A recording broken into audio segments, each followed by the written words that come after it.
निकाला है। कह रहा है कि हम इसका विरोध करेंगे, आप जनता की स्वतंत्रता पर आघात करने वाले इस बिल के जरिए। देखिए, अब इसको जो विरोध है ये केवल राजनीतिक विरोध रहा है, क्योंकि जो ज्वाइंट सिलेक्ट कमेटी है इसमें क्लॉज बाय क्लॉज इसके ऊपर चर्चा हुई और कुछ भी ऑब्जेक्शनेबल उसमें कोई निकाल नहीं पाया।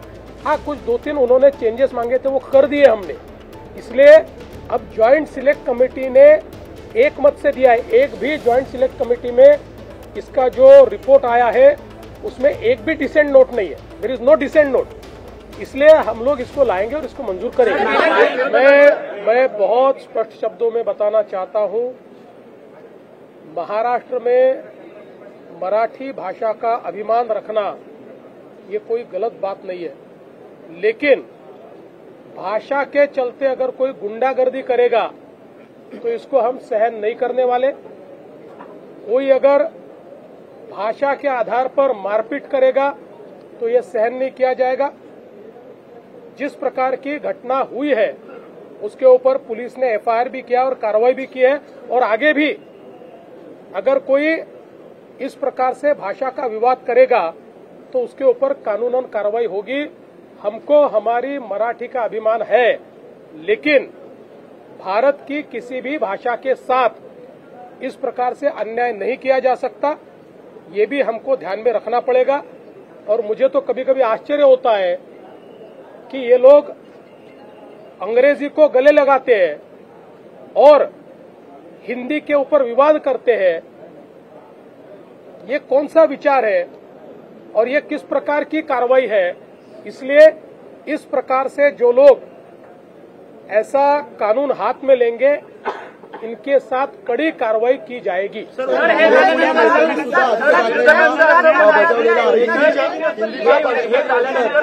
असं म्हणणं आहे की हा वाद सर, एकनाथ शिंदे यांनी जय महाराष्ट्र जय गुजरात म्हटले, व्यापाऱ्यांचा वादाचा काय अर्थ आहे? काय व्यापाऱ्यांनी त्या ठिकाणी व्यापार करू नये? एखादा मराठी व्यापारी हा जर आसाममध्ये जाऊन व्यापार करत असेल आणि त्याला जर आसामी भाषा शिकायला वेळ लागला तर काय त्याला आसाममधल्या लोकांनी मारायचं? त्याच्यामुळे हे योग्य नाही आहे, अशा प्रकारे वागणं योग्य नाही। खरा अभिमान असेल ना तर मराठीची सेवा करा, खरा अभिमान असेल मराठी शिकवा, खरा अभिमान असेल क्लासेस चालू करा, खरा अभिमान असेल तर लोकांना मराठी बोलायला प्रवृत्त करा, आणि खरा अभिमान असेल आपल्या मुलांनाही मराठी शिकवा ना, मराठी शाळेत टाका ना। अशा शाळेत का टाकता जिथे मराठी ही तिसरी भाषा आहे? आणि महानगरपालिकेच्या अशा शाळा का सुरू करता की ज्या शाळेमध्ये स्पष्टपणे लिहिलंय मराठी तिसरी भाषा असेल? हे इकडे चालतंय आणि त्या व्यापाऱ्यांना मारताय, हे योग्य नाहीये।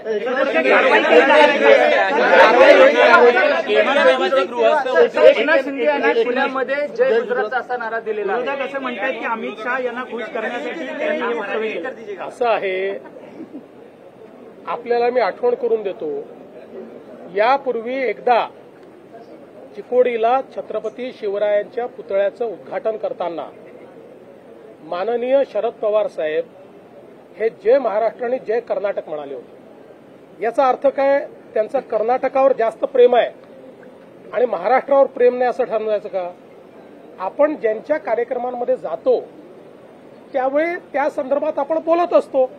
आता गुजराती समाजाच्या कार्यक्रमात गेल्यानंतर जय गुजरात म्हटलं म्हणजे आता एकनाथ शिंदेचं गुजरातवर प्रेम ठरलं आणि मराठीचं प्रेम कमी झालं आणि महाराष्ट्रावरचं प्रेम कमी झालं। इतका संकुचित विचार मराठी माणसाला शोभत नाही। मराठी माणूस हा वैश्विक आहे। याच मराठी माणसाने अटकेपार झेंडा नेलाय, याच मराठी माणसाने संपूर्ण भारताला स्वतंत्र केलेला आहे। संपूर्ण भारतातली मोगली सत्ता घालवण्याचं आणि दिल्लीवर भगवा झेंडा लावण्याचं काम या मराठी माणसांनी केलंय, आणि एवढा संकुचित विचार जर कोणी त्या ठिकाणी करत असेल तर चुकीचं आहे।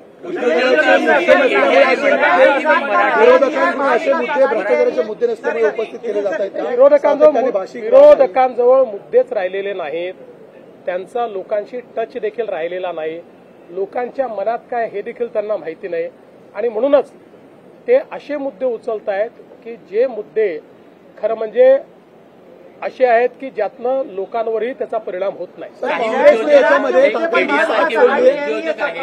म्हणतात की महाराष्ट्रात राहूनही आम्ही मराठी शिकणार नाही, अशा व्यक्तींचं, अशा उद्योजकांचं काय करायचं? असं आहे की आपण महाराष्ट्रात राहिल्यानंतर मराठी शिकावी असा आग्रह करू शकतो, पण दुराग्रह करू शकत नाही.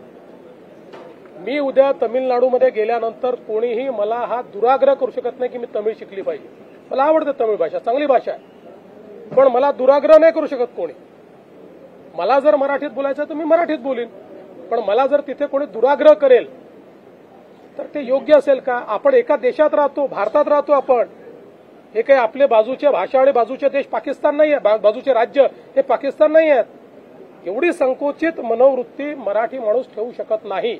सर, कांग्रेस ठाकरेंची साथ सोडण्यात गुजरात पर प्रेम है, उनको आप क्या जवाब देंगे?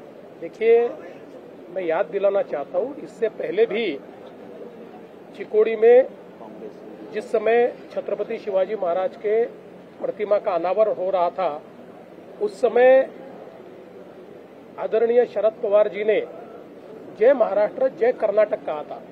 उसका अर्थ ये होता है क्या कि शरद पवार जी को कर्नाटक ज्यादा प्यारा है और महाराष्ट्र प्यारा नहीं है? हम लोग जहां जाते हैं वहां के लोगों को जो अच्छा लगता है ऐसी बात हम लोग करते हैं, सभी नेता करते हैं. अब गुजराती समाज में जाने के बाद जय महाराष्ट्र और जय गुजरात कहा, तो मुझे लगता है कि इसमें इतना बवाल करने की आवश्यकता नहीं है. हम एक भारत के लोग हैं, हम सारे लोग भारतीय हैं. हमको पहला अभिमान महाराष्ट्र का होना चाहिए, पर इसका मतलब ये नहीं है कि दूसरे राज्यों के प्रति हमको कोई गुस्सा हो या उनके प्रति हमारा कोई तिरस्कार हो. अब पाकिस्तान के प्रति तिरस्कार समझा जा सकता है, पर बाजू के राज्यों के प्रति तिरस्कार तो नहीं हो सकता है ना. इसलिए मुझे ये लगता है कि कहीं से भी इस वाक्य के माध्यम से शिंदे जी के महाराष्ट्र प्रेम पर अगर कोई प्रश्न चिन्ह लगाता है तो बहुत संकुचित विचार वो कर रहा है. काँग्रेसचे नेते उदित राज यांनी सुद्धा याचवरून आदित्य ठाकरेंना सुनावलंय की तुम्ही सातत्याने या भाषिक वादावरती राजकारण केलेलं आहे, तुमची मुलं मात्र इतर शाळांमध्ये शिकतात. पाँग्रेसचे नेते उदित राज ते काय बोलले मला माहिती नाही. नाना पटोले म्हणतात गुजरातचे जे नेते त्यांचा दबाव आहे महाराष्ट्राच्या नेत्यांवर. डर का माहौल है, उन्हें क्या कैसे आश्वासन देंगे? नाना मीरा रोड की घटना के बाद कुछ लोग डर के माहौल देखिए, मीरा रोड की घटना के तुरंत बाद एफआईआर भी दाखिल हुआ और कार्रवाई भी हुई है. इस प्रकार से कोई भाषा के आधार पर गुंडागर्दी करेंगे तो हमारी सरकार उनको छोड़ेगी नहीं, उनके ऊपर कार्रवाई करेगी. मैं वापस कह रहा हूं, स्वभाषा का अभिमान होना चाहिए, मातृभाषा का अभिमान होना चाहिए, पर उसको आगे करके अगर कोई गुंडागर्दी करेगा तो सहन नहीं किया जाएगा. नाना पटोले ज्या पद्धतीने म्हणतात गुजरातच्या नेत्यांचा दबाव आहे महाराष्ट्राच्या नेत्यांवरती, म्हणून नाना पटोलेंना दिल्लीच्या दबावाची सवय आहे, सोनियाजींच्या राहुलजींच्या दबावाची सवय आहे. त्याच्यामुळे त्यांना सगळीकडे असाच दबाव दिसतो. मी त्यांना सांगू इच्छितो, ही काँग्रेस नाही, ही भाजप आहे. कामगारांच्या संदर्भात एक पत्रकाराचा विषय मांडला होता की त्याच्यामध्ये सातारामधले जे व्यक्ती आहे माथाडी कामगारांनी करोडो रुपयांची प्रॉपर्टी केलेली दिसून आले. गोरगरिबांचे पैसे त्याच्यामध्ये मोठ्या प्रमाणामध्ये घेतले गेलेले, त्याची तक्रार सुद्धा दाखल झाली. इन्क्वायरी कशा स्वरूपात काय असेल? असं आहे की आता माझ्याकडे त्याची पूर्ण माहिती नाही, पण प्रवीण दटकेंनी जे मांडलेलं आहे त्याची माहिती घेऊन निश्चित असं कोणी केलं असेल तर त्याच्यावर कारवाई केली जाईल. अशी मागणी होती. मराठी लोगों का तूफान खड़ा होगा और सरकार को अरे भाई, उनके मन में एक प्रकार से ये भावना है कि वही मराठी है. वो मराठी थोड़ी है, हम भी मराठी है. हमको भी मराठी चुनकर देते हैं. हमको जो इतने वोट मिले 51% मराठी लोगों ने वोट दिए है.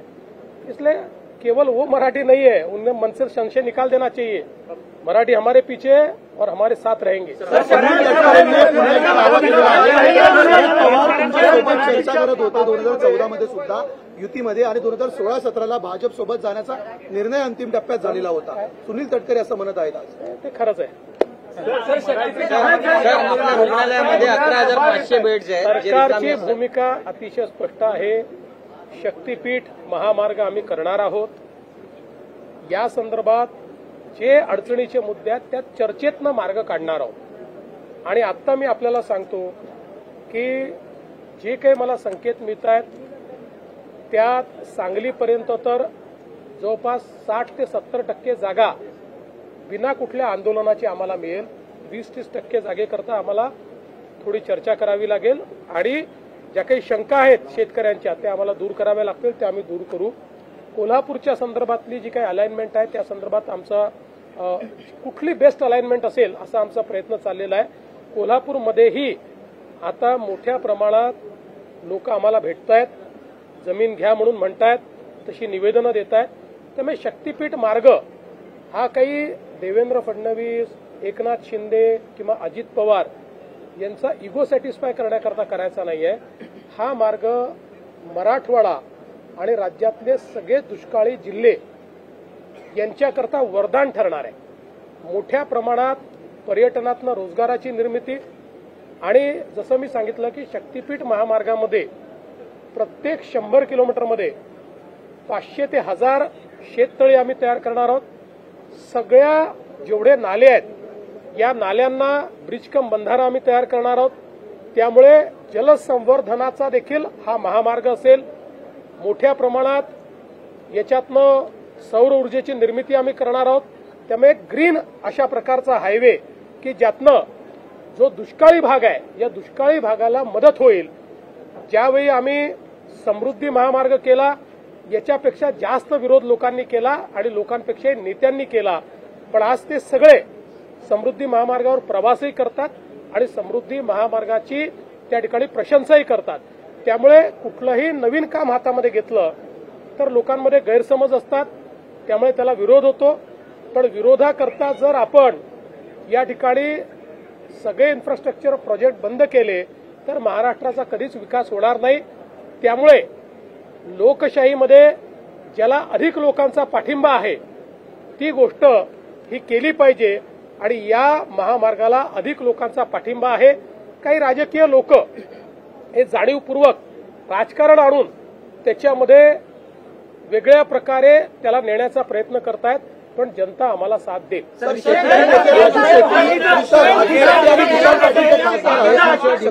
बाबत जेव्हा लोकशाही संवादाची चर्चा सुरू होती त्यांनी सांगितलं की मुख्यमंत्र्यांनी आमच्याशी चर्चा करावी, शेतकऱ्यांची चर्चा करावी, आमचाही या महामार्गाला पाठिंबा असेल. तुम्ही वेळ देणार का? पाठिंबा देणाऱ्या सगळ्यांना आम्ही वेळ देऊ आणि जे विरोधात आहेत त्यांचे म्हणणं ऐकून. सर, विषय